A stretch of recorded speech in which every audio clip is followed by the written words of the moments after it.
I'm Peter Alexander, and I was in Scientology for 20 years. I got in 1977, and I got out at the end of 1997. I reached the so-called level of OT VII, at which we were supposed to be clearing up all of our problems. And I have been out of Scientology since then. My name's Tory, and I've been in Scientology for 30 years. I got it in 1969, and I left this year in the year 2000. My name is Greg Barnes, and I was in Scientology for 20 years. I got in 1979, and we reached the level of OT VII. And my wife and I left in August of 1999 after having fair game practice on us, and our life has been extremely bright since that time because we're looking at all the things that we had not looked at before totally, and said we don't have to justify the things that don't make any sense anymore. I actually really started looking at things on the internet, and from that decided I'm leaving. I'm Greg's wife, Debra Barnes, and I got into Scientology in 1980. I found the church was corrupting the tech, reported to them, and to shut me up and make sure no other of my friends could find out about that, they then declared me. So I'm not in the church anymore, and I'm very glad to be out. And we've been out since August of '99. When you were on OT VII, what was it like? For me, I'd say the first year and a half, I actually got something out of it. After that, I began to think there was something I was missing. Like, I didn't know there was something, I was missing something because I wasn't getting out of it what I thought I was supposed to get out of it.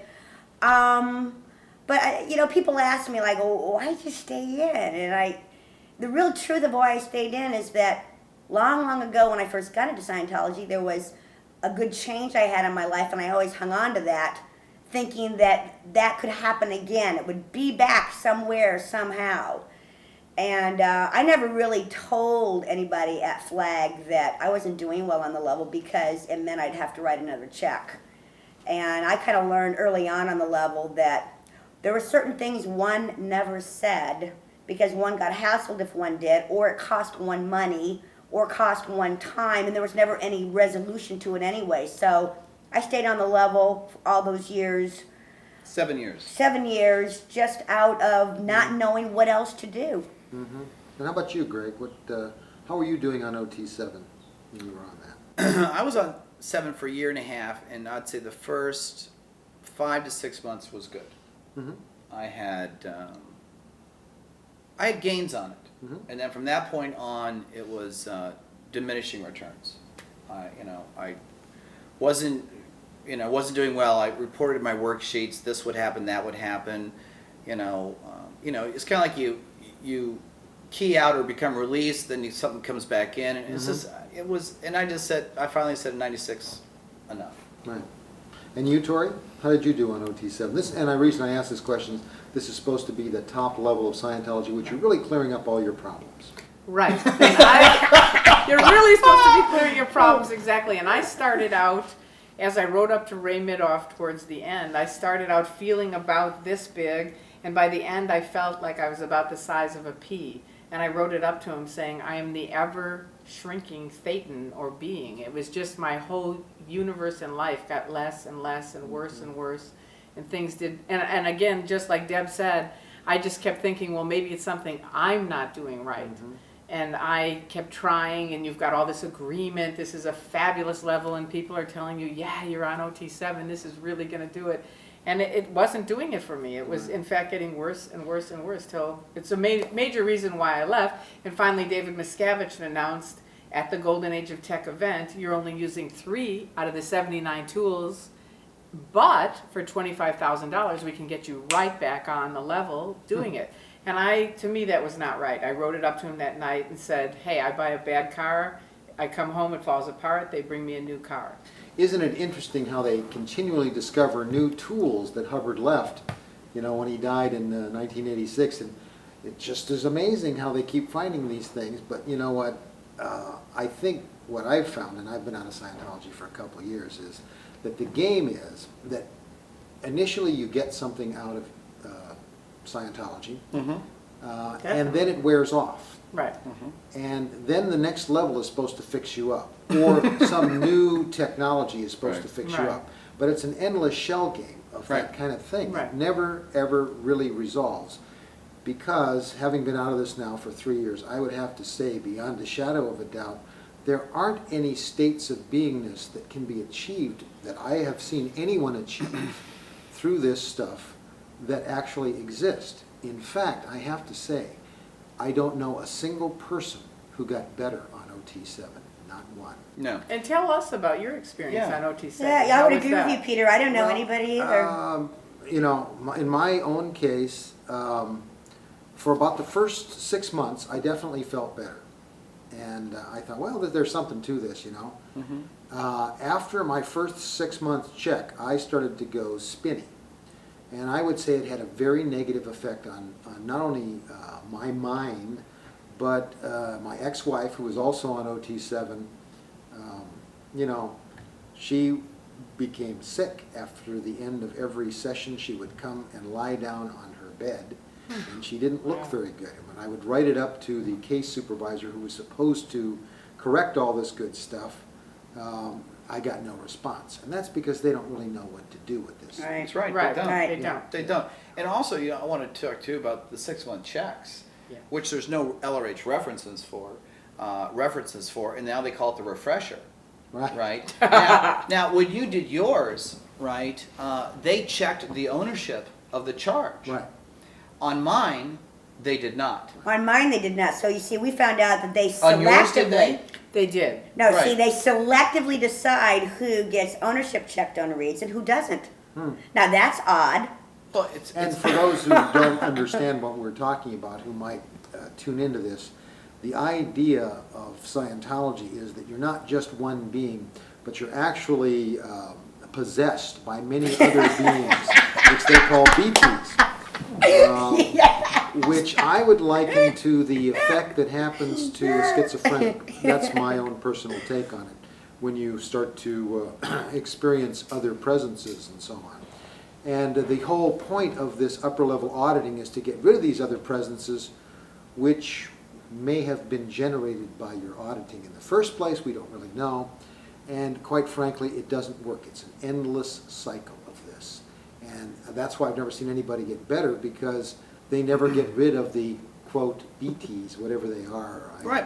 But Right. Well, and the proof in that is that there is now today there is nobody who has honestly completed that level, because Right. Flag has recalled anybody who did. Anybody who did OT8 has been recalled. So nobody in 18 years has ever completed this level. Well, also, look, now I don't know about you guys, but when I finished OT3, the end result of OT3 was no more Right. B's and C's. Right. Right?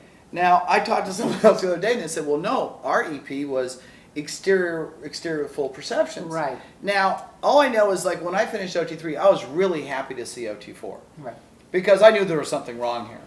Right? And I just want to say something like what Peter said, is that, you know, myself, I liked OT4. Right. Right? Which was the OT drug rundown, which addressed the effects that spiritual beings that are with you as teammates, if you will, had on drugs. And you might say we just did a big Alcoholics Anonymous thing here, you know? And now, I was never an alcoholic. I never had a personal problem with alcohol, but I definitely enjoyed going out and having a dinner and with a group of people polishing off 2 or 3 bottles of wine. Right. And now I think you could even attest, is like, I just don't drink. No, you don't drink that much. You know, I'll Right. have a couple glasses of wine, but I don't drink. So I can say to that point, I got something out of it. But I talked to an OT4 the other day who's an alcoholic. Right. Right. So it depends on the person. And the thing is like, there is something to Scientology, but it's not what they say it is. Exactly. No. And you know what, something else too, guys? If the church was what it says it was, we wouldn't be here. Right. And Exactly. I think we talked about this we were just having a drink moments ago, actually, in Coke. And Iced tea, to be very Diet specific. Coke. yeah, I had a Coke. Anyway, I we had a talked Coke. about this as to what auditing is. I will say that since I've been out for a while, after I got out of Scientology, in fact, about 6 months ago, I met with Dr. Klein, who is a psychotherapist. and he does past life regression. He takes people back as far as they want to go. And without describing what it was, I described the auditing, the Scientology auditing process to him. And I talked to him about the whole thing. And he said, well, that's pretty interesting. First thing he said to me is, that sounds like Scientology. I said, well, I'm not going to tell you what it is. I said, but what do you think of that? He said, well, I'll tell you this. When you continually ask somebody for an earlier similar incident, whether they want to find it or not, you are implanting the idea that there is one. He said, I don't do that because it's a very dangerous process. And he didn't go into all the things that could happen, but one thing he did say is that the auditing process was, in his judgment, a hypnotic type process, because that's what regression is. It's a light trance hypnosis. And he thought that the focused attention and the continual questions and so on and so forth had that same quality. And that over-hypnotism and implanting of ideas in hypnotism, that there are these earlier similars, can have catastrophic effects. And what we may be experiencing is, all of us, is the catastrophic effects of that process, because that's what Scientology is, at least in his judgment. What we were doing on the upper level was, in his judgment, we were self-hypnotizing ourselves. And you can get benefit from that, but it doesn't mean you've achieved a higher state of being. Right. It just means that for a while you feel that you've solved your problem. And it was never stable. Right, Yeah. that's It's one never- thing it's that never I stable. want to say as far as OT3, because I've noticed different people have different things that they did actually have wins on, and I loved OT3. I did. It was a very unusual level for me. I found it fabulous. Every session I changed, I'd come out, I physically looked different. I felt like I was happier. People who were on their higher levels, on knots, had come out, and they were coming out asking me, what are you doing? Because I looked so much better. Right. So it was really fabulous. But one of the things that I found, and I think most of us have found, is that first of all, it's not standard. There isn't like a standard, even though it's always promoted, there's standard. Some people did OT3 and hated it. Some people, Some did OT3 and died. some people died who Committed did suicide or OT3. went You know, there's crazy. all It's, kinds of you different know, things. So right. it's not a standard tech, even though it's really promoted, it's a standard tech. Right. And the other thing is that it is part of this whole transition where you're slowly, you start out in Scientology, you start out and you agree on something, like the communication course. It's you know, people say, how could you get in Scientology? And it's like, well, the first course is how to communicate. You know, everybody can communicate a little bit better. And you get a little bit more agreement, and the higher up you go. So if I had a win on that, what's the bad part of it? Well, the down part of it is, again, the more you agree and the more you keep going, the more, because of the sec checking on this, the less you want to be thinking for yourself, actually. Well, if you Because think for yourself, it's going to cost you money. it's going to cost you money. Yeah, You might that's have very a good thought point. It's that's gonna not a good cost- thing. Then you've got to pay for more sec checking, which and I know. if you disagree, Right. you're now critical. Which the people in the church right now are hearing that and going, see, Right. she's, you know, But- which no, it But- isn't. but It's right, a point. But what is the definition of natter? It Right. is carping one criticism Right. when not borne out in fact. Right. So, and then you have, you know, so if someone's critical and says, why am I doing this? You're critical. Right. You need sec checks, that's it. You go get some. Right.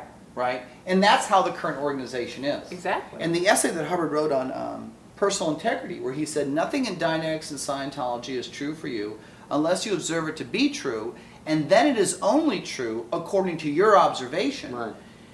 You might as well have just basically plastered that up on the wall at Auschwitz saying rights of the Jews. Right. Because that's garbage. That's not applied. No. It's like, and that's the thing about Scientology, is like, I said, if they were what they said they were, we wouldn't be here right now, because you're brought in with these ideas, and look, there's no dogmas and there's no ritualistic ways of thinking. Right. You can Think for how- yourself. Think for yourself Right. and all type of stuff. And it's like in the very beginning, you go, wow, I like that. Yeah. I don't You're like fine. organizations, Sure, right. you know, and I was a Catholic or a Jew or a Protestant or Lutheran, they made me do this, and you know, hell, Believe that. hell This, and you don't have to damnation believe it. and all that type of stuff. And here's something I can just be myself and believe. Right.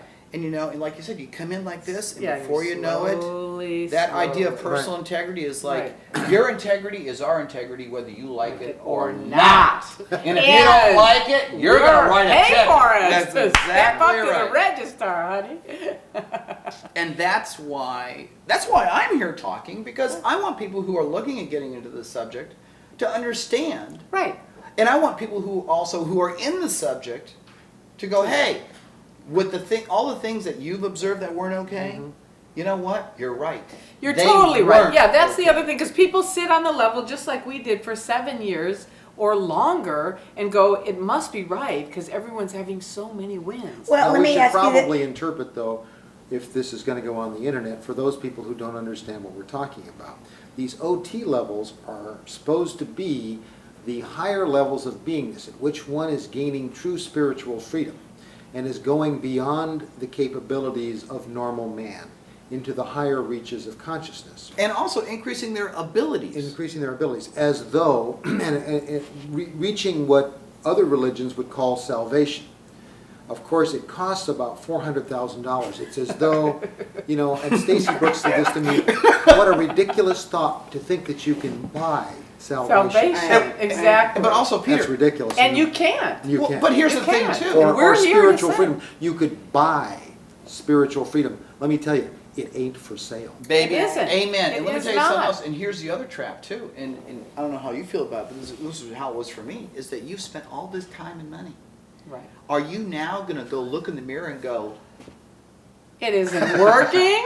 I mean, you are now, you're mentally Right. trapped. Right. All your friends are Scientologists. Right. Your Right. families are Scientologists. Your kids are Scientologists. And if you go, this is bunk, then they disconnect from you and you're declared and you've lost everything. Right. And it's like, but I mean, I didn't think of it from that perspective, but it's like there was this thing going, this has got to be true. This has got to be true. This has Yes, got to be totally. true. You've put so much into it. You've invested so much. Right. Well, I got a question for everybody here. Yeah. How many of you guys enjoyed the 6-month check? Yeah, and you should describe what that is, Debra. What's Okay, good. The 6-month check is where every 6 months you have to go here to Clearwater, To flag. get to flag, and you get asked a bunch of questions where they're looking for bad things that you did during that 6 months, since your last 6 months. Because they don't trust you. Yeah, because obviously they don't trust you, so they're always looking for, are you a bad boy? Even though you're at the top of the Yeah, bridge. you're at the top of the bridge, but they're always checking You're to find supposedly out, a you know, superhuman being, what but do you you... must be a pretty bad And guy. more ethical. And Yeah. more ethical. And And more more honest. Right. 'Cause So they let you so on. they're monitoring you by asking you all these questions to find out if you've been naughty or nice, and it would change every 6 months because sometimes they have you study this, or I always go with their hobby horsing on this for this 6 month checks. But for me personally, I hated it. I hated it so much I couldn't hardly stand coming. And it became a real drudgery. I actually told Flag I detested their 6 month checks. And I knew that, and it had nothing to do with anything I was supposed to get out of it, but it was strictly for, It was for them. watching me. Right. Yeah. Right. And I just want to know, did you guys hate it as much as I mean, actually, when I would leave, I couldn't wait. For me, it was like, I'd get there, I just want to get done and get out. I couldn't wait to Not get out. only did I dislike it, but I noticed it had an extremely negative mental effect on everyone who was experiencing it. Whatever we were doing to ourselves, whether it was self-hypnosis or not, as long as you continued to do it, you were in some state of euphoria and you were quite happy doing it. Once you stopped, all hell broke loose. And that is when, for example, my ex-wife became ill at the end of the 6 month, on the first 6 month check. So what she did was she went back the next time and said, well, there's no policy, because in Scientology, as you know, everything has to be a policy from L. Ron Hubbard. There's no policy that says that we have to stop auditing, or which is this, I call it self-hypnosis process, while we're at the flag base. And, because we were wealthy contributors, they told her, well, in that case, just go ahead and do it. But, yeah, that didn't apply to everybody. But I think it goes beyond not liking it. I think it damaged everybody. I have never seen more mentally damaged people than the ones on the OT VII course room. Right. I've never seen people who were spinnier.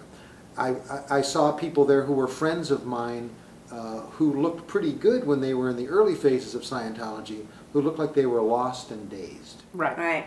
Well, the other thing I want to say is that when we were on it, because some of the people that are on the level might be looking at this and going, well, it's different now than when we were on it. The golden age of The tech. golden age of tech. Let me just say something, though. When I was on it, and I think Deb too, I was on it from 1990 to 1997.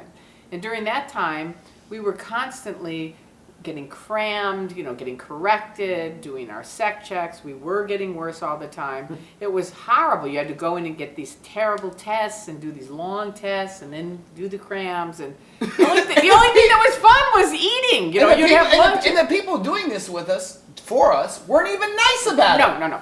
And then finally you'd get, literally you'd get these things where people would be like, I'm leaving. You know what I mean? Like, Right. literally, I'm leaving. It was one of those things where people would get mad because you'd have Right. to stay and stay and stay. But the point I'm making is now they've changed that because the golden age of tech is here. And the But the reason only why- thing I'm going to say on that is people come back from their 6-month checks, because I lived in LA for 3 years and watched it.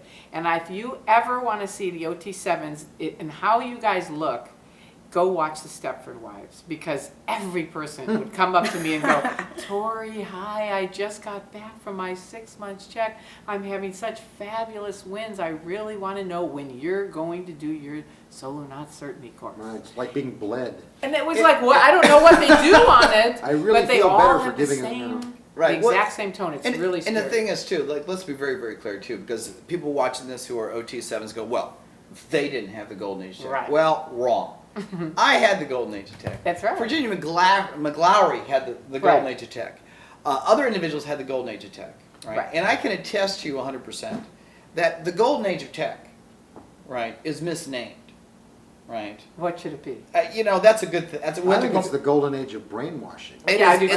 Because That's what it's the The golden most robotic series of drills I've ever seen. Right. Me too. It's the golden age of fraud, as far as I'm concerned. Because you know what? The level didn't work before, And now you have to pay to do it again. and it doesn't work. And it's 3 times the again. price. It's That's 3 right. times It the yearly doesn't price as work it was again. before. It costs you 3 times more money now to stay on this level than it ever did before Golden Age. Okay, and I have one other question But to ask. I want to say something else too. But we all have to admit, while we were in Scientology, would we ever communicate this? No. You couldn't. couldn't. That's part of the other thing. No. You could never talk about whatever happened in session with anybody else but your auditor or your CS. So you couldn't find out that, hey, they're auditing you different than me. What's going on here? No. You could never tell your husband, I didn't like, Okay, well, I didn't do I that. didn't like this, I didn't like that. I didn't do that. When I saw my wife getting ill, I asked her specifically, what are you doing in session?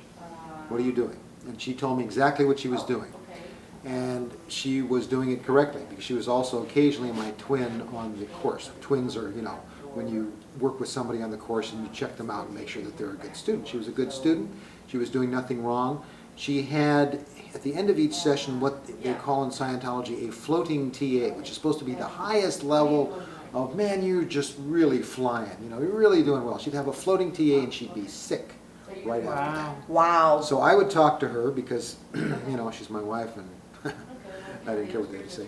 But anyway, and when I found that she wasn't getting better, but she was getting worse, I wrote it up to the CS. They did nothing about it, and I mean nothing. Right. Later, they came to me when she wanted to leave Flag, because she was going absolutely nuts by that point in time. When she wanted to leave Flag, they came to me and said, well, what she needs is 6 intensives of the false purpose rundown for $33,000. And don't tell her that we're going to regging is signing up the person. We're going to reg you for this. Selling you services. Yeah, selling you services. Don't tell her, because that'll make her mad.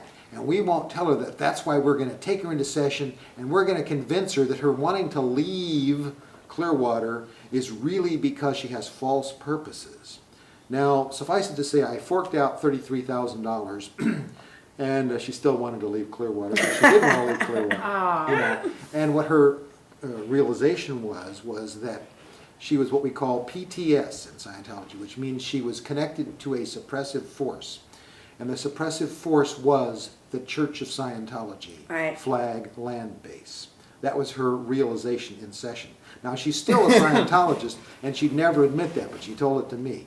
That's what happens to people when they are connected that tightly with this group. And we should say this. that we were all at the top level. It's not as intense as what we experienced it when you're down at the lower levels.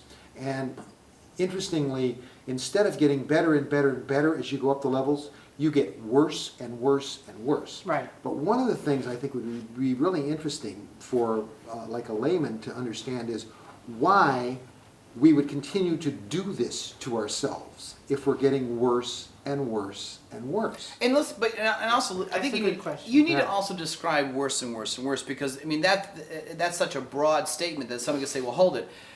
You know, are you like dying? Are you like losing body parts? Are you like now beating, you know, the neighbors up and going psychotic? You know, I think if we really define worse. All right, I'll give you a specific example of what happened to me. And let me just say as a preface, one of the things that Scientology is supposed to help you with is the ability to communicate. And of course, the person that you should be able to communicate the best with is your wife or husband, because you're their partner in life. One day, September 24th, 1995, I came back from a trip to Europe. My then wife is sitting at her computer 10 feet away, and she's typing something out. She then prints it out and hands it to me. I'm sitting on the bed, and this letter says to me, "I want a divorce." And I looked at her and said, "You're sitting 10 feet away and you can't say directly to me that you want a divorce?" She had become so introverted through the process of this Scientology auditing that she could no longer turn around and confront her own husband and say something very important to him. Yeah. She had to write it on a piece of paper. It was the most insane thing I had yet experienced to date in Scientology. Right. It was absolutely nuts.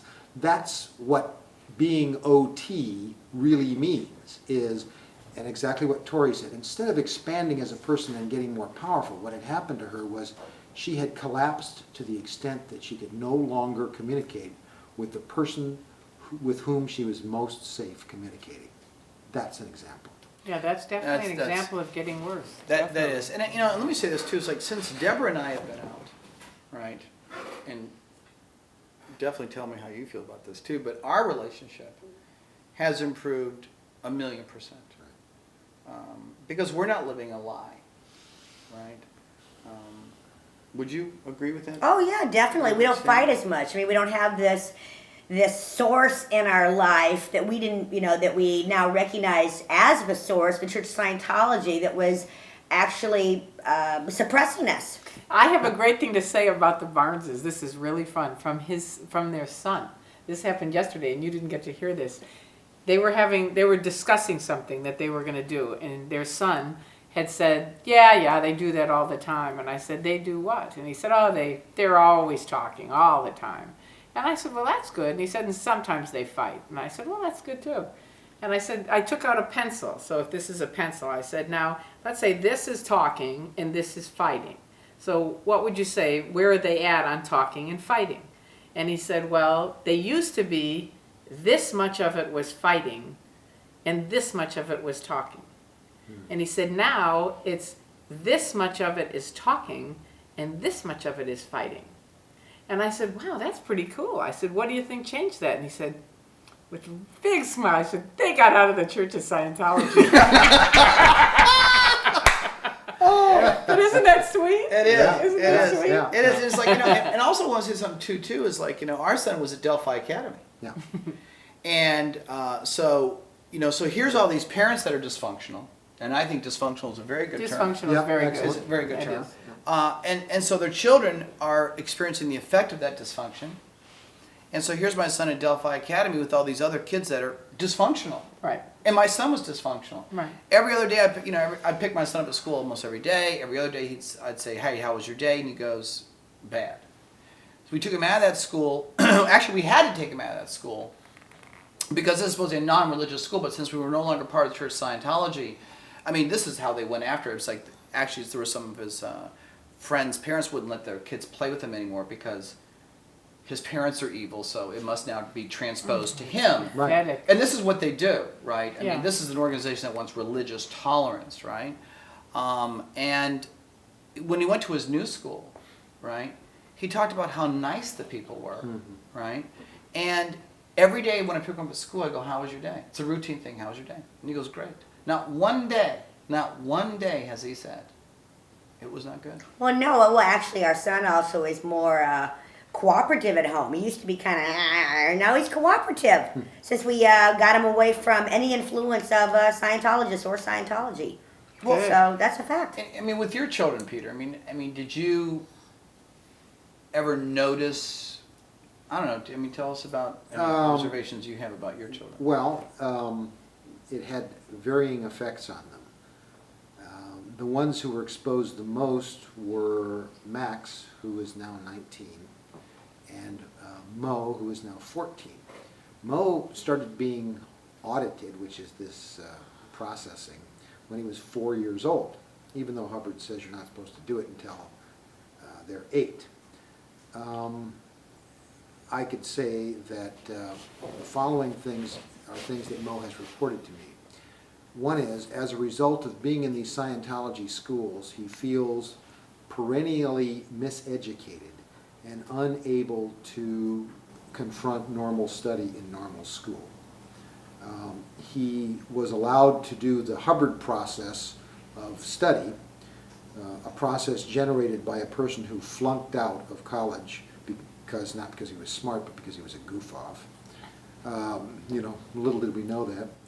Was that the nuclear physicist Yeah, class? the nuclear He was in the physicist. first nuclear Right, he physicist got an class. F, I think, or a D. I don't remember Right. which. That he was in the first one and graduated or did So, whatever. so right. my son is in a school with educational processes made up by somebody who hates school and flunked out. Well, just to correct something, he didn't make those up. Somebody else did. Right. Well, But anyways, in go any ahead. event, and he was allowed to go down these check sheets, basically, and what he didn't learn was the discipline of ever having to do homework. Exactly. And so that is a problem to this day. He thinks, oh, homework. He didn't learn that at an early age, and he occasionally has trouble in school, even though he probably has an IQ of 140 something or other when last counted, and should be at the top of his class. So that's one effect on him. The second effect on my son Max is that he now totally believes in Scientology. And since I am a critic of Scientology, and he has learned that I therefore am a suppressive person. So very recently he wrote me what's called a disconnect letter. And in this disconnect letter he said, well, you were the most amazing dad, and I always brag to my friends about all the cool things you do. And, I love you and think you're a great guy, but because you don't like the Church of Scientology, I can never talk to you again as long as you live.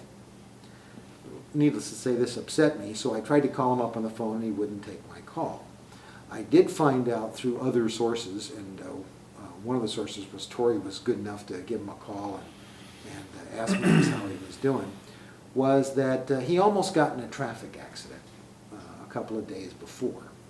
And in Scientology, what you're taught is that you've reached some higher state of beingness, right? Where bad things shouldn't happen to you.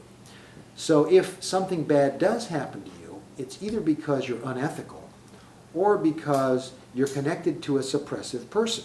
Somebody who's Yeah. evil. Someone who's evil, squishing you who's trying to and destroy counter you. to you, Now, against you. in this case, he had to conclude that the reason he almost got in a traffic accident was that he was connected to me. My other son, Mo, tells me that unfortunately Max is just not a very good driver, and that's probably why I almost got in a traffic accident. And he's going to have to really, concentrate on his driving, which is what he really ought to be doing instead of disconnecting from his father. Right. But that's what happened to my son Max. I think beyond that, what happened to him was that he doesn't now feel that he is powerful as a person unless he is part of this group. Mm-hmm. He's lost his self-confidence outside the group, so he doesn't want to disconnect from the group. He'd rather disconnect from me. And of course, I live 3,000 miles away, so that's easy. He'd lose his But identity of but let me say one thing, because I spoke to him. Yeah. And first of all, he's a wonderful, He's a great wonderful kid. person. He's a great kid, Yeah. and he loves you Yep. dearly. I mean, this is one of the biggest things for me. That's one of the saddest things, and everyone watching this, every parent should know that this is really a part of this whole situation, is that here's Peter who made up his own mind and decided to leave the church. It should be a simple thing. He left the church. But now here's his son feeling like he can't ever talk to him again because he's a quote-unquote suppressive. And I finally had to talk to Max and say, because I had talked to him about it, we'd agreed he loved his dad. I said, look, but forget the church. Why can't you both just talk as son and father and just establish that line again? Right. But he was so into this PTSness. He was like, no, I really can't. I love my dad. I'm really going to miss him, but I can't. And so finally I said, you have to know this. I have to pass this on to you. Because it's horrible news, but it's the truth. It's a fact. It's happened. 3 children his age, 3 that I know personally, killed themselves. And all 3 were boys, and all 3 killed themselves because one of their parents had left the Church of Scientology, or they personally wanted to leave the Church of Scientology. And that is a fact. And the parents watching it can say, oh, it was something else. The truth is, every single one of them had that connection on it.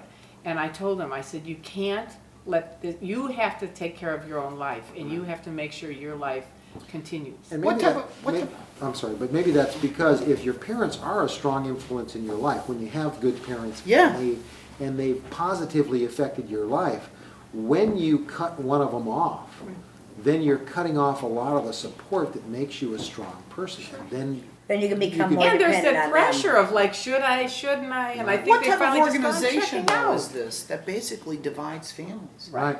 You know, what type, it's like, you know, What kind of religion? Oh, That please, they say don't it's a even go, religion. don't even I go know, there. but I'm just saying, But it's they like, say but what it's type a of religion. organization, whether it be a religion or philosophy or whatever, that would actually is so insecure in its basic beliefs that somebody who's no longer part of it is a threat. Right. That would actually take a child or a parent and say Separate them. and separate them because it's the best, not for the parent, Right. but for the organization. But no, now let's bring up another point here, is that I was in the church for 20 years. It wasn't until my 19th year I even knew this sort of thing went on. Right. Because I personally never was confronted with being involved with it or making a choice myself.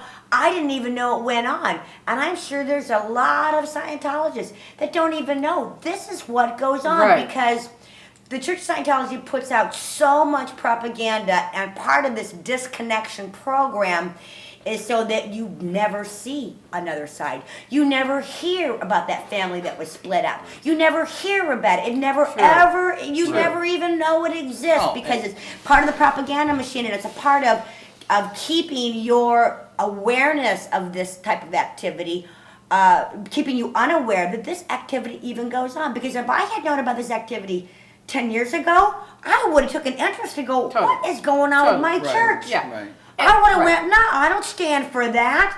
I do not go for that at all. No. And the other thing is your friends. We can all talk about that. You know, when someone leaves the Church of Scientology, they dispose of them quietly and without sorrow. And that's actually in writing by Hubbard. You're gone. And it's almost like an artist erasing a person out of a picture. They're just gone. And it is really weird. When I went to leave, I literally only thought I was going to know 3 people when I left the church. Mm-hmm. Well, of course, I came over on the other side, and here's thousands, and most of my friends are here. I was amazed. It was like, oh, here's all the people I've been looking for years. I didn't know it, but you never hear about it in the church. They just kind of leave, and that's it. But the weirdest part is you lose all your friends. Not one. I have 2 friends. And I won't say who they are, but I have 2 friends out, and I have thousands of friends. They won't talk to me. Right. They just won't. And is that true? It's totally true. Friends? And the way I looked at it was this: were they ever really? Right. Your but I'm friends, just saying yeah. that's of because course. if the only reality we have as a friendship is this organization, if that organization is gone, we have nothing. Right? Were they ever really our friends? And I've come to the conclusion of, yes, they were, but they're still under the mind control. Right. Yeah. That.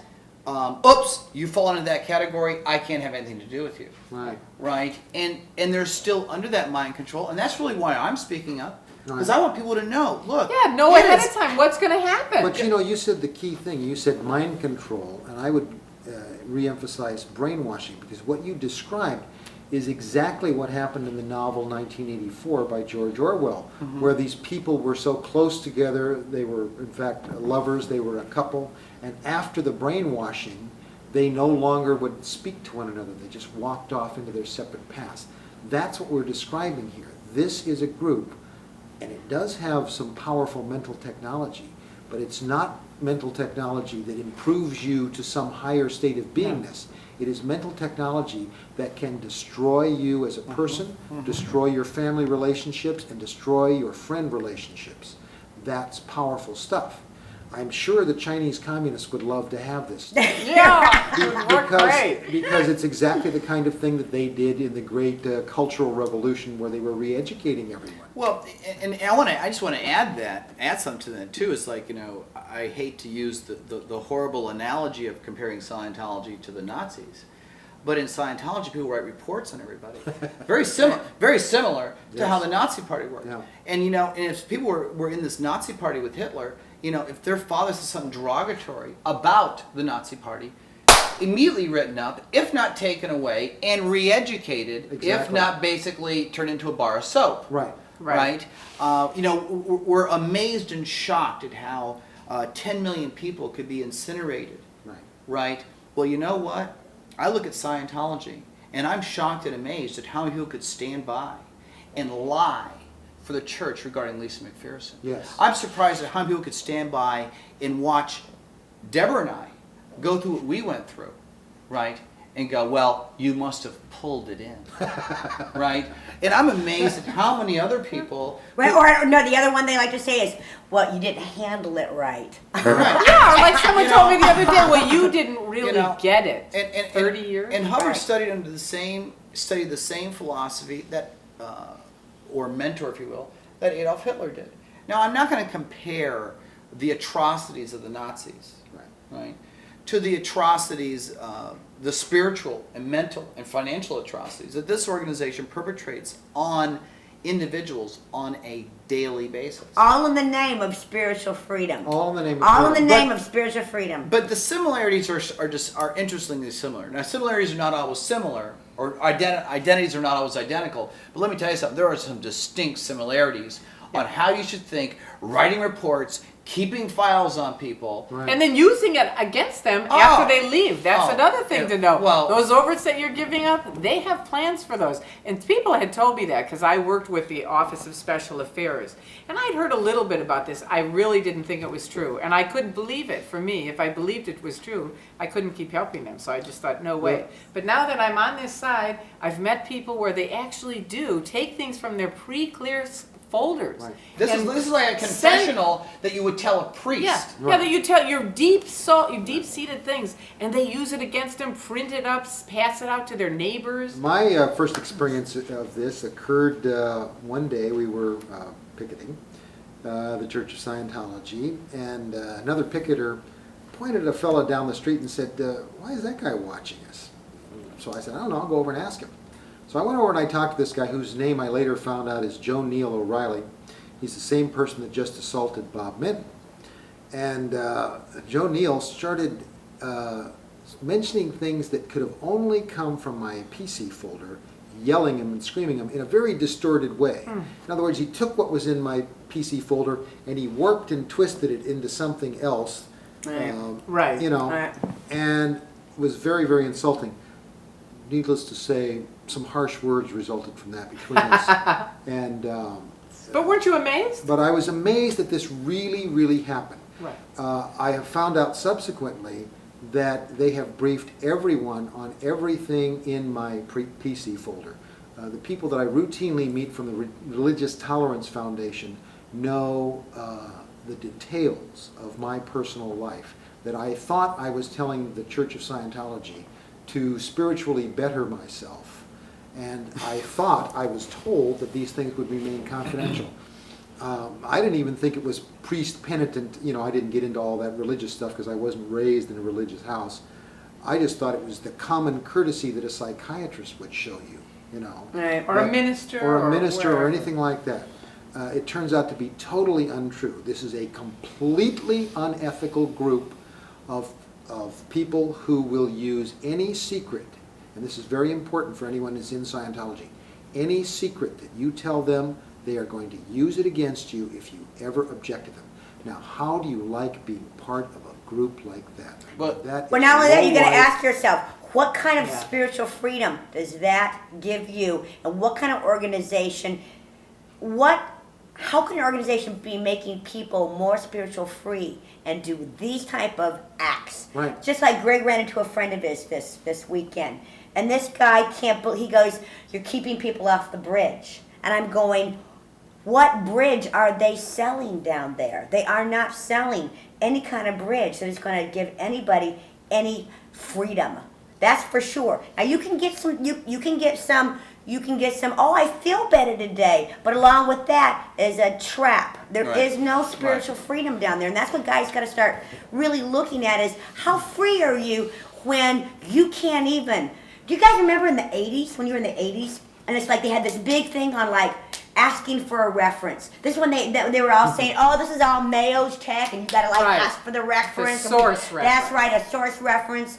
Today, in the Church of Scientology, if you ask for a reference, you will be sect checked if you aren't happy with what you're shown. And describe what set checking is. Okay, sect check again is that, and once again, is asking you for harmful things that you have done. Because if you're asking for a reference for why they're doing it, and they can't produce it, and you don't like that, you are showing then disagreement and criticism, which could be alluded to the fact that you are hiding something from them. You are When- not subservient. No, enough. no, you're hiding something Right. from them. This is the way it Right. works. When in actual fact, it's in a reverse. They're hiding things from you, only they're always pointing the finger at you so you don't look at them. Right, They're totally. always introverting you so that you can't look at them. That is true. That is Right. their whole game. Continuous introversion so you don't see them. And let me say one thing on that. Redirecting your attention. Right, totally. By the end of OT7, before I quit, and I quit in 1997, my last CS, and a CS is what they'll tell you to go do, something you're supposed to do in auditing. And for the people on the level, you're going to get how weird this is. My last CS was see if you can go walk down the street and not think about your case. See if you can walk one block and not think about whatever I was supposed to be auditing. That's how introverted you I are. could not walk two. I counted them. I've got 1, 2 driveways, and I went. That's it. That's it. You know, I'm out of here. Yeah. I'm done. That's it. The party's over. I can't do this because I'm just like. I want to add to what Peter said too, because I don't want someone to say, "Well, that was just Peter," regarding using his personal information. Sure. Right. In 1980, after the FBI raided the most ethical group on the planet, because it had broken into the Internal Revenue Service under, had agents. The church has its own secret police. That's called OSA. OSA, well, yeah, the GEO, which doesn't exist anymore because we don't do that anymore. Right. They don't do it anymore. So now it's Right, the which is Office now of the Office Special of Stupid Affairs. Right. I call it the Office of Stupid Affairs because I think they're dumber than the Guardian's office. They are was. pretty good. But anyways, so when the FBI raided the Guardian's office, they had in there, right, orders, right, that other Scientologists got a hold of it from the Guardian's office, listing this a woman who was in the church but had left, who had become a critic, if you will. And I don't even think we're critics. We're just going, hey, No. prove us wrong, Church of Scientology. Meet with us, have the top management meet with us, and prove us wrong. But this is the United States of America. You have an opinion, Right. But not with the Church of Scientology. But anyways, this girl read, and she was on a TV show. They said they don't use personal information. She read the program that the Guardian's office had listed, saying this girl has this sexual act, has done this, and this is all from her pre-clear folder and how to use it against her Right. to silence her. Right. And this is just what, and this organization has been ordained a religion by the Internal Revenue Service. Yeah. Why don't we just legalize the mafia? Right. Exactly. They're more humane. They at least just whack kill Yeah, you. at least The there's Church of Scientology prediction. will spiritually, mentally bankrupt you and then emotionally try to devastate you. And they try to do that with us. And then spread it around that you're the one that's wrong. Yeah. That's The theory- their the theory of it propaganda is- machine. Yeah, the It's theory is good. that if you dislike Scientology and you are in Scientology, you must be a criminal. That's Oh. right. That's the other false statement. Now, completely. I remember the Right. first time I walked up to Pickett, one of the Scientologists who was my handler, they have handlers to harass you, said, what are your crimes? And I thought about it for a moment. I wanted to be sure that if I did have any crimes against the Church of Scientology, that I was very careful in what I said. So I thought about my crimes about Scientology, and I said, you know what? Here's my crimes. I found out the truth, and then I realized I gave $1 million to a corrupt, evil organization that, you know, I have to say this too. I was never religious. I didn't even believe in anything religious. But after I learned the truth about the Church of Scientology, I realized that if there is that much evil in one place, well, there's got to be that much good somewhere else. So there must be a higher force than us. So I found religion by getting out of the Church of Scientology, and let me tell you, that is the bridge to total freedom. Every time I walk in front of that church with a picket sign, I feel better as a person, and my life goes better. Well, that's the truth. Yeah, Yeah. and that's true. It is true because you're first of all you're being honest for Yes. the first time in a long time. I mean, for me, it's 30 years. And again, people go, "Oh, she really had big ovaries." Right. That's how they handle it. But the truth is, you're again guided where it's just there's certain things you can't really say. You can't. You know, when I was ready to leave, you can't just pick up the phone and say, "You know, I'm thinking of leaving the Church of Scientology." You know who I ended up talking to? My friend in Norway. Who's not a Scientologist. He's never been a Scientologist. But he was the only person I could think of to talk to. I couldn't talk to my friends because they're certainly not. I couldn't talk to the church because that's not going to work. I Yeah. couldn't talk to the, you know, it was like.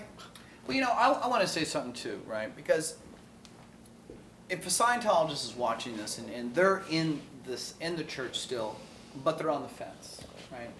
I don't want them. We all have different opinions about the quote unquote technology, if you will, okay? And I don't want them to look at us and go, well, they're just a bunch of Nattering people. whacks, right? Right. You know, because I want to say this, it's like I had gains from the Sure, me quote too. unquote Me technology. too. And there's a lot of good things Totally. about it, but, and this is a very huge but, it's what's behind the curtain that no one else sees. Right. It's the OSA. Right. It's the idea that connection. anyone who's critical of Scientology is a criminal. Now that's a lie. But Right. look at how. It's total But full look of at- data when you but- like really look at it. But look at the mind control there. That means that if the Church of Scientology breaks the law and they are basically prosecuted, that prosecutor is a criminal. That's right, because he's going after the If church. somebody gets on TV, or like we all right here, and says, you know, these things, these violations of civil rights, constitutional rights, breaking up families is not okay. We're critical. We're criminals. We're criminals. So it's like anybody who says anything, it's like you could never not be a But criminal. let me just say that that's a pattern with all totalitarian organizations. And Right. Greg, you mentioned Right. the parallel with the Nazis. Well, there were some things that the Nazis did. They built the Autobahn. They got Germany out of the Depression. They got the kids out of being in the slums and put them in the Hitler Youth and marched them out into the countryside, and they were all happy, singing, dancing kids. Now, that's all really nice. Is that worth the death of, I think, 20 million Russians, 6 million Jews, and the destruction of every culture around them? That's what you'd have to think about. No, it's Well, let's take a look here then, because as Scientologists, we're trained that you judge something as bad or good based on intention and end result. And it's stats. products. So you would have to say that it is bad because the intention is never to make anybody spiritual free. Well, That is not the intention of the Church of Right. Scientology. Right. They are not if they were going to let you be free, then they'd let you have any opinion you want. Go to any church you wanted to go to. Talk to anybody you chose. Right. Look on the internet. Go which on the you internet. can't. Be who you choose to be, not who they want you to become. That would be freedom. If they were offering you spiritual freedom, any of you guys could come and talk to me. Look at all my evidence. Look at the corruption of these two references that I found. Talk to me and walk away making your own decision. Right. You would totally have that. You don't have that freedom in the Church of Scientology. If you're going to be free, your kid could hate Scientology. You love it, and you don't care. Neither does the kid, and they wouldn't care. Right. So, But the point I was trying to raise was not that Scientology is responsible for that level of catastrophe. You know, it's a more mental set of Nazi principles that's being applied here, and so it has mental ramifications. But that everyone who's in Scientology needs to take a look at the benefits that they have achieved versus if they would look on the internet and find out the truth about the organization, the evils that the organization practice, that I'm sure most of the people who are public members of Scientology wouldn't approve of. Unethical conduct in the extreme. The thing about the guy reading out of my PC folder, that's the lightest, you know. We're currently making a film now, and the Scientologists are passing out information which suggests that me and my partner, Patricia Greenway, are members of the KKK. Oh, gee. In order to defame me. Now, although I didn't have a religious background, ethnically, my mother is Jewish, which in the Jewish faith means that you're Jewish. And if they'd bothered to check, they could find out that the KKK and Jews don't get along too well. If I was in the KKK, I would be the one and only Hebrew knight.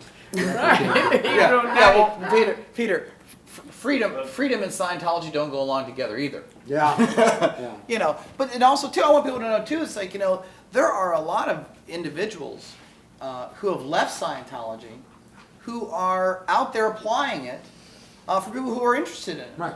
You know, you can get services out there. And also, I want people to know too is like the organization was doing very, very well and didn't have all these ritualistic and heavy duty ethics and you have to think this way, do this way in the 60s. And then Right. it started getting worse. Right. And what has happened is that you have an organization that started off with I think, an idea of like, let's do something good. Yeah. Where everybody's welcome. I don't care if you're a Right. homosexual, Right. a lesbian, Right. a bigamist, it's okay. Right. John McMaster is the first clear who who developed power processes, was a practicing homosexual. Right. Right? I'm not going to mention other relatives of Hubbard who I've heard were of the same persuasion, Right. or any of the celebrity types, because my homophobia left when I left the church. Exactly. You know, and I don't care who a person sleeps with. Right. You know, there's perverted heterosexuals, right? But it's like it was open to all, and you know, you could like think for yourself, and okay, so Sure. well, look, you know, I'm going to go over and try some meditation. Right. You know, now it's like it was open, Right. and then it started getting more controlled, and canned, and then I think it left its basic purpose, and it became an economic factor. All right. Well, it's about time to wrap up because we've been talking here for a long time. And each person will have their own reason for leaving Scientology and getting in Scientology in the first place. But I think what's important for anyone who thinks about ever getting in Scientology is to realize that none of the claims that Mr. Hubbard made have ever been proven to be true by anyone. And even within the Church of Scientology, at the upper levels, it is freely admitted that the idea of the state of clear, which is the magical state one is supposed to achieve as a result of this auditing or psychological counseling, has never really been achieved as it was originally defined in the book Dianetics. Never been achieved by anyone ever. Furthermore, that Mr. Hubbard created the states of operating thinking that are supposedly enhanced states of beingness. And even within the Church of Scientology, at the upper levels, these have been renamed the pre-operating thinking levels because they acknowledge no one has ever achieved any higher level of beingness as a result of these processes. That's what the Church of Scientology has to say. Now, if the Church of Scientology would have the equivalent of a truth in lending law where they had everybody read a paper that said exactly that, you know what, these are mental processes, and we certainly hope that they work on you, but we have to admit that no one has ever achieved these expanded states of consciousness, and no one ever may. But if you're willing to take a shot, go ahead, give us $500,000. I think that would be fair, and that would be honest, and that would be honorable. Anything less than that means that the Church of Scientology is operating on the basis of fraud and deception. because that's the truth. You get temporary benefits from what I term to be the hypnotic processes of Scientology. They're not permanent by any stretch of the imagination. And you feel better for a while as a result of these auditing processes, but by no means do you become anything other than maybe an over-hypnotized robot by the very end of it. I have been out of Scientology for 3 years now, and I can tell you for a fact that my mind is sharper and clearer than when I was in Scientology, and I feel better. I have creative work that I engage in, and I'm currently directing a film, and I can tell you that my creative work is much better. Those who are still in Scientology think that if they ever leave and they ever disconnect, all kinds of terrible bad things will happen to them. Well, let me tell you folks, they won't.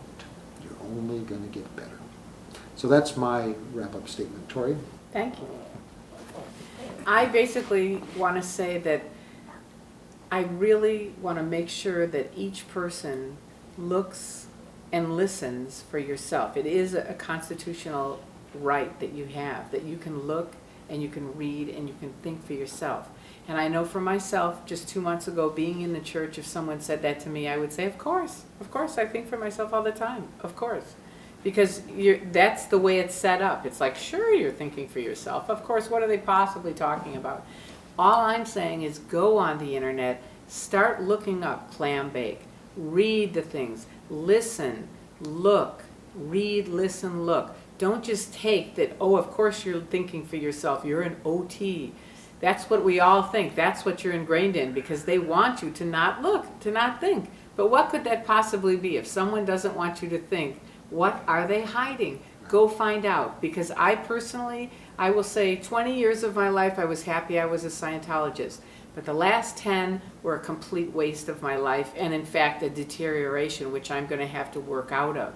And I'm just saying, don't waste your life just believing that you're OT or everything's great. Go look, go find out, read what people have to say, and then make up your own mind for yourself and really know what you're talking about on both sides, not just one side, both sides. We're all good people, but that's up for you to decide. Read and find out and listen to what other people have to say. There's many, many people that have left the Church of Scientology. Tons. And that's the other last thing I want to say, is that I was amazed, because you think it's just the ex-Scientologists, and I only could remember a few, actually, but the truth is, there's now this huge, huge army of critics around the world that are on this bandwagon about the church. Why? Because the church has tried to stop freedom of speech. And these are people that are just saying, not on my lot, you're not. No. I'm here, and I'm here saying these people, these Scientologists are going to be able to speak, and they're going to be able to think for themselves. And I was shocked. Weren't you shocked? Oh, I was totally to find out shocked. how many people are doing this? I mean, there's thousands and thousands, and every day, the more OSA does, the more people that are critics, which are non-Scientologists, they're just people that believe in freedom of speech, are on the bandwagon. And believe me, they're great people. Oh, they're really nice people, and it's been wonderful to meet how many people are over on this side. So I welcome you to look and come. That's it. Okay, I want to use something that Hubbard said. He says in keeping Scientology working, he goes, the only thing you can be upbraided for is no results or bad results. And when I take a look at that, over 50% of the Scientology organizations in the United States are being picketed at least once a month by ex-members. The fact that England has denied the church's charitable status because, as it says, it serves no public goodwill. The fact that France is now having laws to possibly outlaw the subject. Greece kicked it out, kicked the church out. And amazingly enough, found military documents in the OSA files. Is this a church or a CIA front group? Right. Hebrew Jets was arrested in Spain. Germany is on life support. Russia has just basically kicked Scientology out, denied its license for false pretenses. Have I missed anything? Now, if Hubbard's technology is true and you believe in Scientology, then you have to take a look at this. It's not all SPs out there attacking the church, everybody. it's no results or bad results. And I can tell you that I've had good results. I've enjoyed what I have done. And I might change my mind 6 months from now. Peter's been out longer than I have, okay? We've done services outside of the organization, and we're free to pick and choose, okay? But I would say, like Tory said, think for yourself and go look for yourself, and hopefully Mark will be able to put some websites at the end of this video for you to go look at. But look at these facts that I mentioned. They're undisputed facts. Go ask an IS registrar what's going on. They'll give you the Horror of the Month Club story to get thousands of dollars out of you. It's not the SPs that are attacking the church, ladies and gentlemen. It's the church creating its own enemies. Right. Right. Now, one thing I just want to say is you might change your mind, meaning you might go back in the church. Is that what you meant? No. Okay, so No, clarify that. Well, Peter's done a lot of research into the effects of dynamics in Scientology and the auditing and everything else, right? Now I haven't, right? He's brought up some very interesting points in an earlier conversation and on the video, right? Which I look at and go, I can see that as being valid, right? Whether it's valid or not, I can sit here and say that I've gotten gains. Me too. I've had benefits. Right. And I'm glad that I went through the experience. Sure, Because you know what? definitely. I have learned what a cult is. Sure. I have learned We know. what mind control is. And I have learned that, and my wife and I have learned that we can stand up. Because we live 5 minutes from Flag. Sure. The mecca of tech. Yes. Let's put parentheses on that. We have stood up to this organization and said, no. You've terrorized us, we've withstood. We've held. Good. Right? But besides all that, look and see for yourself. Right. You know, make up Definitely. your own mind. The Sure. church has the motto, think for yourself. Right. Of course, they finish it with like, think for yourself as long as what you think is what we It's think. what we've printed. And all we're saying here is think for yourself. For And, you real. know, if I could add one thing to that, Greg, too, talk to somebody else about it too. Yeah. In my case, Patricia Greenway showed me all this data, and I was able to talk to her about that. Right. And then it became much more clear. One of the things that's happened to all of us is we introvert into ourselves and we can't discuss the subject with anyone because it's nattering. Oh, Right. And, Right. and then there's nowhere to go with it. Right. Right. Okay, so that's what I would just add. Yeah. Is talk to somebody about it. Well, I want to wrap up and kind of add to all this that I started becoming who I truly was when I started getting honest with myself and honest with Flag. Because I told Flag in late 98, early 99 that I hated their 6-month checks. Their prices were, if they were going to clear the planet, their prices were not allowing people to even be a part of the group. The top of the bridge had now become for the elite rich, of which I wasn't an elite rich. So how are you going to get all these people through this at these kind of rates? That makes no sense. I started becoming very, very honest with them, and that is when I started recovering, because I found out that because of my honesty, I was able to see more things.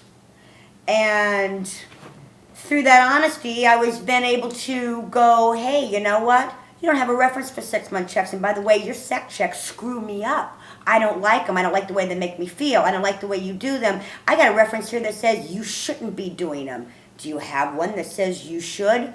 No, they didn't. And because I stood up for that, and I wouldn't budge on that against tremendous pressure, I then found out that I have been supporting an organization for 20 years, that because I'm being honest and believe something that they don't want me to believe, that I am now a target for a black PR campaign to try to get me to change my mind. In other words, they vilified my reputation. They tried to destroy my business. They tried to destroy my income. They tried to break up my marriage. They wrote lies about me, told all my friends who sit out there brainwashed thinking this is all true, that what these people say is true. And in actual fact, I found out because I then decided, well, if these guys are doing this, I must investigate them and find out who they really are. per PR Series 18. I'm just applying Scientology. I applied PR Series 18. It says, people that black PR you in my own church. Now let's talk about who in the church was doing this? It was coming from RTC. And OSA. RTC and OSA, and they used HCO to do it. It isn't everybody, every CR member over there that knows about this that's involved in it. It's a very particular line of people that are involved in this. And they are, through all my investigations, let me tell you who wrote OT5. It was Mayo. It's in a court document. LRH didn't write OT5. Mayo did. Go look at court records. Your church, I found out that my church has been lying to me for 15 years. Lying. In other words, everything I found out that my church promoted to me, the truth was the exact opposite. By actual provable documentation that could be verified in a court document, it was totally verifiable. So now I'm working with an organization I have promoted that I had supported for 20 years, who was trying to control me through lies. So how could an organization like that be offering spiritual freedom? So for those of you, my message is, don't ever get involved in this organization. It is not worth it. For those of you that are sitting on the fence, go look. Because finding out the truth and living an honest life is in fact the road to power, awareness, creativity. Yes. It is the road to what you're looking for. Yeah. Just that alone is the start. And it's a lot cheaper. That's right. It's a heck of a lot cheaper. And healthier. And healthier. And you know, I always want to add something too. Is like, if all these upper OT levels were so great, then why are all of our friends dying of cancer? Right. Right. And I mean, the first OT7 Or comp died. poverty. The Yeah. first OT7 comp, Betty Felisky, died of cancer. Right. The second OT7 comp is now making chandeliers, and he wants nothing to do with Scientology. Those are good products. Yeah. You know, the first OT8 was Very declared. spiritual. right. Right. Oh yeah, but You know? see, Very well, all this Shine sued him information. for $30 million. Right. All this Another one. information you're never told. It is kept hidden from you. How many people at the top of the bridge have actually disaffected, been declared, died, went psycho, Children committing suicide. kids committing suicide? See, this is all kept hidden from you. So those of you that are in the church are involved in a huge propaganda machine that is very easy to start going, I'm going to think for myself. Instead of this, I'm going to listen to what management says or what my friend says. Go start looking at actual facts. And then make a decision for yourself. Because I am telling you that a religious organization is not one that when you decide to leave, decides it must vilify you. And when you do leave, remember this: the world is not a terrible place. It's not horrible and They aren't filled all with lost. SPs. Society is not generally degraded, particularly in the United States of America and some of the European countries where most of the Scientologists come from. It's actually a great world out there. You'll do just fine. Yeah, it's That's very right. true. That's right. It's And very huge. friendly, That's very right. welcoming, Huge. very loving. Right. Some They are. Yeah. I mean, look, are there troubles in the world? Yes. Have there always been troubles in the world? Yes. Yes. And Scientology is unfortunately adding to those troubles. And one thing I will say, I I gotta say this, I meant to say this earlier, is that Scientology is one of the most evaluative, invalidative, exclusive organizations I've ever known. And I've been a part of many. And it by the nature of it, it's supposed to be not evaluative, not invalidative. Listen. Open your ears. Listen. He's 1-1. She's PTS. They're this. That's Everybody else label, who's not label, Scientologist is a label. wog. And That's everybody's- right. Everybody else is a wad. And the war is always on. You've got Right. to be in that war. That's what got me thinking too. Like, why are we always fighting? There's a war always I know, like going Greg on. said, But the what only was the people enemy I know- flavor of the month? That's the red side. What's the enemy flavor of the month? Exactly. The last thing I want to say is that I believe in the goals of Scientology, which are a world world without without criminals. We criminals. believe that, I sure. believe in that, but I want you to know that the Church of Scientology, and I can prove this, is the biggest third party on this planet. Right. The biggest third party. They are the ones doing it. When I say the Church of Scientology, I'm not saying it's all those SEERG members. Most of them don't have a clue. Or the parishioners. Or the parishioners. or the They don't parishioners. have a clue, but it is coming from the RTC. And guys, and I know that guys, if any of you guys are still in the church and you know Greg and me and heard about our story, I know what you're thinking. Your big thing is, why didn't you handle it? Well, let me tell you, we found out that it is corrupt from the top down. Yeah. And that's Corrupt. that's It is particularly corrupt. Interesting point. It starts at the top. That's And right. Specifically where it's coming from is David Miscavige. That's right. Yeah. It's And you David know what, Miscavige. buddy? We're DM. gonna get you. Right. You're over. The Davey. party's over. It's Right. Davey Miscavige.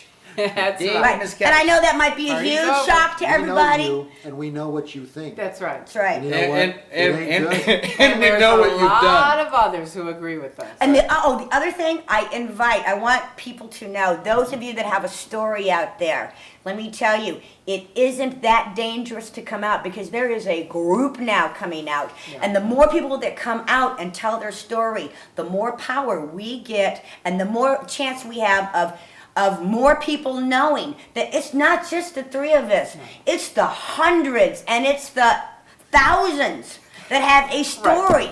And the nature. We get 3 phone calls a week at our Right. house because of our video. Right. 3 a week just from our video, and our video's only been out a couple weeks. 3 a week from people we don't even know, and they all have a story.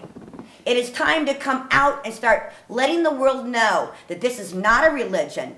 This is a legalized mafia. The only place I know on the planet that has religious status. Does it have religious status in Canada? No, nowhere else in the world. Nowhere else, so they hide behind the constitutional right to practice a religion, but it is a bogus operation. And people got to come out and start telling their stories so that we can stop. It is not okay that I can't leave an organization and they try to ruin my life. That shouldn't go on in the United States of America. And it's only going to stop if more people stand up and say, no, not okay. Start reporting to your congressmen, your senators. Make a video. Tell people your story. Let people know what happened to you. And I want to say, as far as what Deb's saying, it's very true, because again, by the nature of the church, it's built in you that you just think it's just you, and you can't really, you really shouldn't say anything bad. I mean, when I left, I came out here, and I had said to one of my friends, I'm not going to make a video, I'm not really going to talk, I'm not going to do anything. You're not going to pick it either. I'm not going to pick it, I'm just going to keep it all to myself. And then I started talking to some parents whose children had disconnected from them. And I happened to be up in Boston, and I thought, you know what, that's it. I'm going to pick it for those parents, because that's not okay with me. And I did. I went out and I started picketing, and I started writing on ARS about what was happening with my story. And every story I told, the freer I felt, because I Right. realized they were things that were done to me, and I felt I had to hold them in. Now I start saying, no, this is what Harvey Schmidecki did to me. He screwed me, man, and it's on the internet, and it is. You know what I mean? And it's like, boom, that's it. It's your problem, man. You pick it up with your clients and all the ratty things you did. Let me just say one I got a last little thing, mad since we there. all have cycled around. The other thing that you think when you're in Scientology is that you're dealing with an organization that's omniscient and all-powerful. Let me tell you that it's far from the case. When I was in Scientology at the top level, I was briefed on the actual number of Scientologists. There are 50,000 members of the IAS in existence. There are probably between 100,000 and 150,000 other people who are occasionally on services or who are out there somewhere in the world currently thinking that they're Scientologists. It's not a large group. So you mean they don't have 8 million members? No. There are falsified probably several million former Scientologists. Or out there people in the who've world. bought books. Or people who've bought books. That's Right. probably true. But there aren't very many practicing members of the group. They are not omniscient. They are not all-powerful. They cannot ruin your life or anything like that. They can try. It's very nasty. They can cause you to not be able to talk to your own son, or your business or relationships can be damaged somewhat. But they're just a nasty little group of small-minded bigots, quite frankly. That's right, Right, and the exactly. more we all that's stand true. up, the That's easier true. it is. And the That's more true. of you who are out there, who are former members of this group, who want to stand up against these kinds of outrages, that just makes them smaller and less powerful than they really And the already happier are. you'll be. Right, and I want to add something too, is like, since we're all adding something. It's like, Peter and Tory and Debra, what I've discovered is I've met some of the nicest, salt of the earth people Yeah, in Scientology. Totally. yeah. And you know what? We were all decent, most honest. Of course, I've met some of the biggest criminals also in the Church of Scientology as well. I mean, but I think that's in any organization or Sure. religion. Right. You think that you can trust everybody because they're a Scientologist, and you find out to your great dismay that Not everybody. that's not the truth at all. Right. But anyways, growing up is a learning experience. But most of the parishioners are good, law-abiding, hardworking. You got to be hardworking because you got to make money, a lot of money to do it. Yeah. Honest, ethical people. And if the American Psychiatric Association was doing to people what the Church of Scientology does, especially OSA and RTC, and it's reverse auditing on people, they would be going crazy.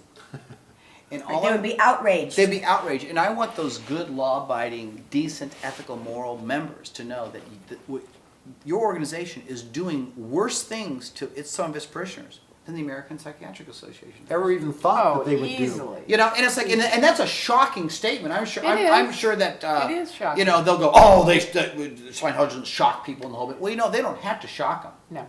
You know, and no, but if you think Church of Scientology does not drug people, let me tell you something. Lisa McPherson had shoved down her throat illegally obtained drugs with a turkey baster. Right. Right? There have been PCs, unbeknownst to anyone else, OT3s who were going crazy, who the church wanted their auditors to give them Thorazine, which is a psychiatric drug. Now, these are all reports that you can find on the internet by ex-Sea Org members, ex-auditors, the whole bit. It's all there. And you know what? And here's the most shocking thing is that you're part of that. Right. That's right. Unbeknownst to you, you're Yeah. part of it. You're supporting it. You're giving it money. Right. You're getting your friends involved in it. And you know what? I know that there are good things that this technology has to offer. Of course. But I also know you can get it outside of Outside the of organization. the church. And Yeah. if you are an ethical person, you cannot be a member of the Church of Scientology. That's just a flat out fact. So you have to decide what you're going to do. Right. And they did us, they did us a favor. I have to really say this. It's like, yeah, they put our lives through hell, right? But if they would not have bitch slapped us like they did, we would not have woken up. No, and the truth of the matter Then is... we would not have woken up. So thank you, Ben Shaw, and, No, if we I'll had- give you some money for a hair piece, because you're losing hair, Ben. Ben's losing some serious hair there. Okay. All right, so So we end on that. let's end We're on going that. on that. Goodbye. Bye, guys. Bye-bye.